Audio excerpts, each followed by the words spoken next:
Ini dokumentasi personal tentang review literatur. Kali ini dari International Journal of Business and Social Science tahun 2021, Management Accounting Practice and Performance of SMEs in the Hotel Industry, Evidence from the Emerging Economy. Ditulis oleh Pamela Alvarez, Luca Sensini, Ciro Bilu, dan Maria Vasquez. Jadi di sini terlihat bahwa tujuan dari paper ini adalah fokus pada hotel, industri hotel, SME berupa industri hotel di Buenos Aires untuk mengakses persebaran dari manajemen accounting system dan dampaknya terhadap performance dari bisnis. Kemudian itu tujuannya, untuk mencapai tujuan itu mereka menggunakan sampel. Sampelnya kami memilih sampel perusahaan ya dengan cara stratified, kemudian berdasarkan pada kriteria ekonomi. Kemudian data dikolek dengan menggunakan kuesioner yang diorganize dalam 3 section.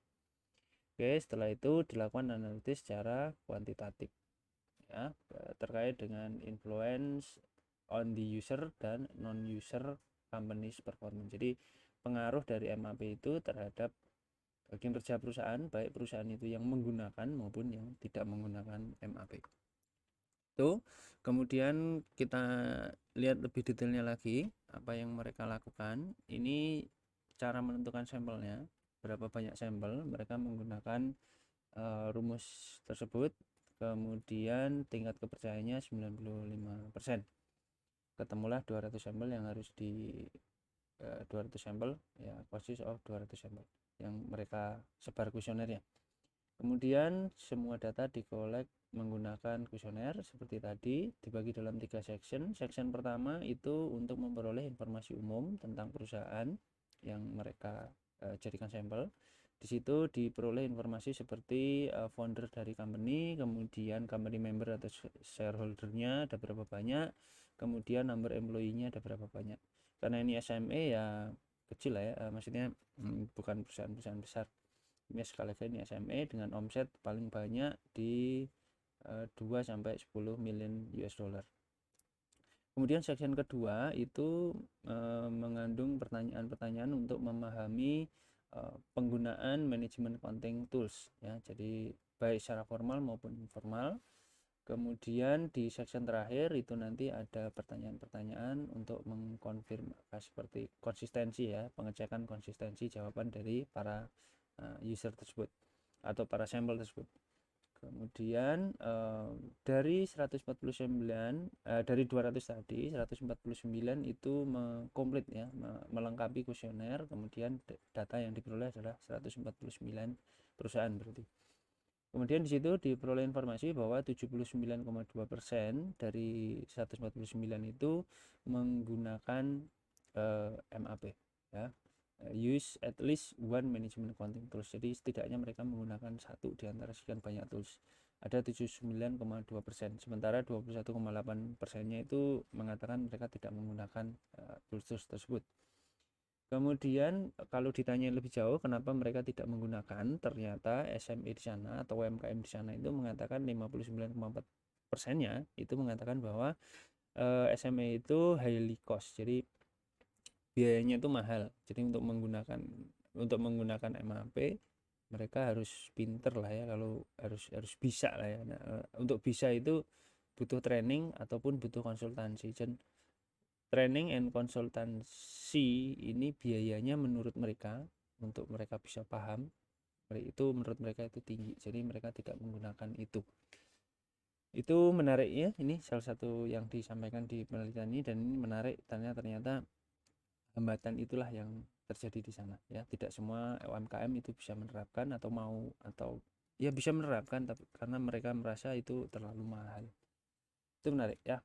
Kemudian informasi yang berikutnya yang diperoleh dari kuesioner untuk mulai hal-hal yang lebih dalam lagi, pertanyaan-pertanyaan lagi tentang MAP, mereka menggunakan secara Likert ya, Likert ya, 1 untuk yang low importance, 5 untuk yang maximum importance.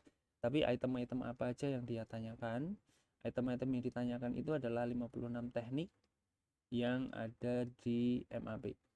Nah, 56 teknik ini diambil oleh penulis itu berdasarkan pada literatur review yang pernah dilakukan sebelumnya. Jadi mereka menggali literatur review MAP itu apa aja, kemudian mereka menemukan dari literatur review itu 56 teknik.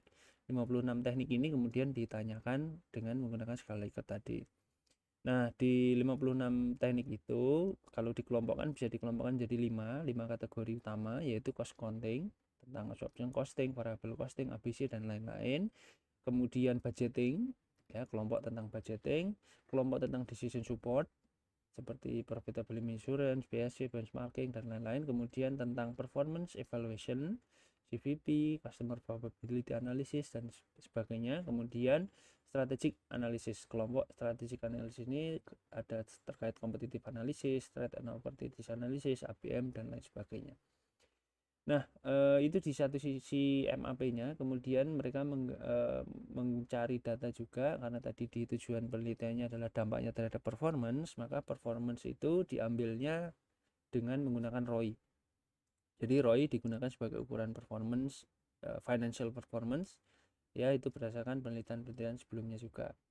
Kemudian non-financial performance-nya mereka menggunakan data-data spesifik sektor indikator seperti customer satisfaction, evaluation of service and staff, dan lain sebagainya. Jadi tadi ya ada data tentang MAP, ada data tentang financial, dan ada data tentang non-financial performance. Hasilnya dari yang mereka running, hasilnya itu ternyata highlighting that most company use management and budgeting system yang banyak digunakan, ya, oleh SME di Argentina itu, menurut penelitian mereka yang banyak digunakan adalah accounting system dan budgeting. Jadi ini banyak digunakan, nilainya itu tinggi banget, sementara strategik itu nilainya kecil. Kemudian untuk seluruh sampel, baik yang tadi mengatakan mereka pakai atau mereka yang enggak pakai karena mahal tadi, yang baik yang adopters maupun non adopters, tingkat kepentingannya dari MAP itu tingkat menurut mereka yang penting apa. Nah, di sini terlihat bahwa yang sudah menggunakan MAP, mereka mengatakan bahwa strategic management accounting itu menurut mereka itu penting, di angka 4,51 rata-ratanya, dan budgetingnya juga begitu. Di bawahnya kemudian budgeting. Tetapi untuk non adapter itu masih mengatakan bahwa budgeting itu yang penting banget, kemudian disusul dengan cost counting system. Jadi kalau kita lihat budgeting dan cost counting system ini sifatnya lebih tradisional, ya, tradisional management accounting, tidak highly seperti tadi, ya, strategic itu ada banyak teknik di sana. Itu artinya kalau yang non adapter itu masih berfokus di tradisional management accounting.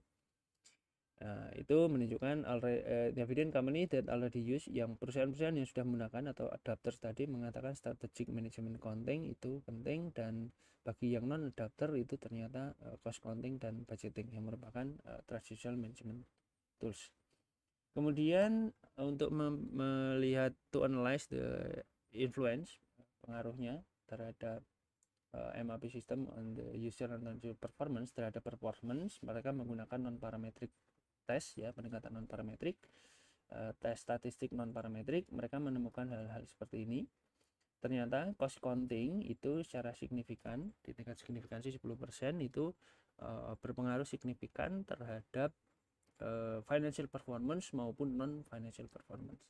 Jadi cost counting itu mempengaruhi ke sana, ya. Jadi ada korelasi, dan korelasinya itu ternyata positif, ya, korelasinya positif. Jadi kalau itunya cost countingnya bagus, ya performance financial maupun non financialnya juga bagus.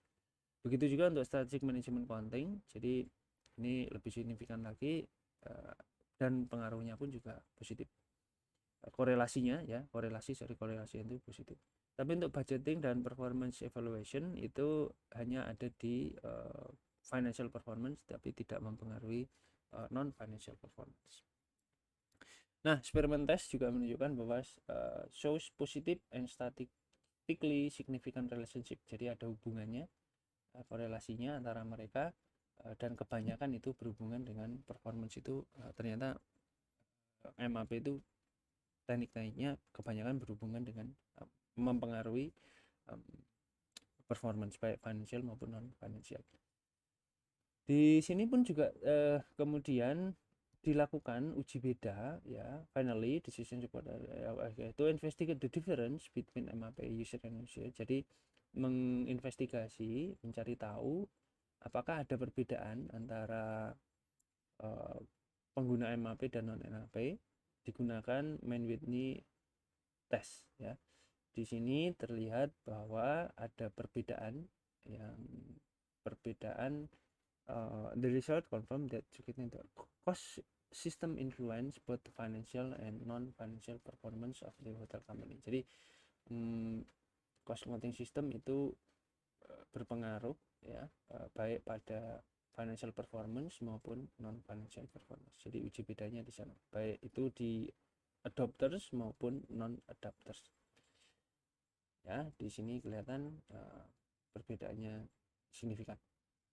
Ya, sementara itu yang lain-lain in particular the budgeting system and performance evaluation technique determine the higher financial performance of user than non user. Jadi ketika menggunakan budgeting system itu berdampak menentukan financial performance yang lebih tinggi pada perusahaan-perusahaan yang sudah menggunakan. Datanya tidak di situ. Oke.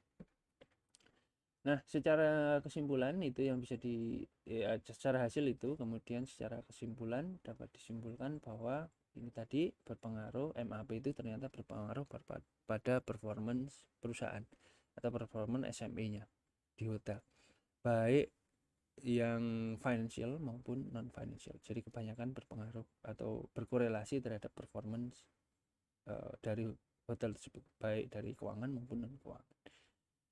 Kemudian praktikal dampak praktisnya ya, ini kalau mau buka SME atau membuka UMKM, kalau kamu mau menerapkan MAP gitu, maka dia itu berhubungan dengan performance. Jadi harusnya performance-nya nanti berdasarkan penelitian ini ya, kalau kamu menggunakan MAP maka performance-nya juga akan meningkat gitu ya, secara praktiknya lah ya, itu baik performance secara financial maupun non financial. Jadi kalau mau mendirikan ya bekali dulu dengan MAP, kira-kira gitulah ya dari sini, walaupun ya ini pertimbangan di sini pun ini ya penelitiannya ini ngomongnya begitu. Oke, that's it.